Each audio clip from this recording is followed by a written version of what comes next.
રાજ્યના કેટલાક ભાગોમાં વરસાદ ચાલુ છે. તારીખ 30 ઓગસ્ટ 31 ઓગસ્ટમાં પણ ઘણા ભાગોમાં ભારે વરસાદ થવાની શક્યતા રહેશે, જેમાં ઉત્તર ગુજરાતના ભાગો, મધ્ય ગુજરાતના ભાગો અને લગભગ દક્ષિણ ગુજરાતના ભાગો અને સૌરાષ્ટ્રના કેટલાક ભાગોમાં વરસાદ થવાની શક્યતા રહેશે.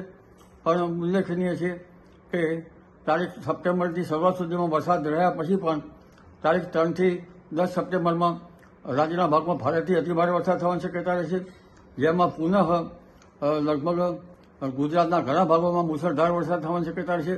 જોકે આ વરસાદ જ્યાં ચડશે ત્યાં પડશે, જેમાં મહીસાગરના ભાગમાં ભારે વરસાદ થવાની શક્યતા રહેશે, વડોદરાના કેટલાક ભાગમાં ભારેથી અતિભારે વરસાદ થવાની શક્યતા રહેશે, ભરૂચના ભાગોમાં કેટલાક ભાગોમાં ભારેથી અતિભારે વરસાદ થવાની શક્યતા રહેશે, દક્ષિણ ગુજરાતના વલસાડ, નવસારી, સુરતના ભાગોમાં ભારે વરસાદ થવાની શક્યતા રહેશે, કોઈ ભાગમાં અતિભારે વરસાદ થવાની શક્યતા રહેશે. પણ ઉલ્લેખનીય કે સૌરાષ્ટ્રના કેટલાક ભાગોમાં મુશળધાર વરસાદ થવાની શક્યતા રહે અને કોઈ ભાગોમાં 4 ઇંચ કે તેથી વધુ વરસાદ થવાની શક્યતા રહે.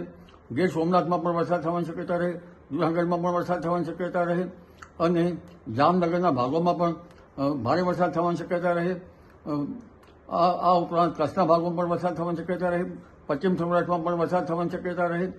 પરંતુ ઉત્તર ગુજરાતના ભાગોમાં પુનઃ ભારેથી અતિભારે વરસાદ થવાની શક્યતા રહે, અંબાજીના દાંતાના ડુંગરાળના ભાગોમાં પણ વરસાદ થવાની શક્યતા રહે અને સાબરકાંઠાના ભાગો, અરવલ્લીના ભાગો, પંચમહાલના ભાગોમાં વરસાદ થવાની શક્યતા રહે. પૂર્વ ગુજરાતના ભાગોમાં ભારેથી અતિભારે વરસાદ થવાની શક્યતા રહેશે. એટલે હજુ સપ્ટેમ્બરની શરૂઆત અને સપ્ટેમ્બરની 10 તારીખ સુધીમાં પણ રાજ્યના કેટલાક ભાગમાં જ્યાં વરસાદ ચડે ત્યાં મુશળધાર વરસાદ થવાની શક્યતા રહેશે. પરંતુ તારીખ 31 ઓગસ્ટ પછીનું વરસાદી પાણી ખેડૂત ભાઈઓ માટે સારું નથી, એટલે વરાપ થઈ કૃષિ કાર્યો કરવા સારા રહે.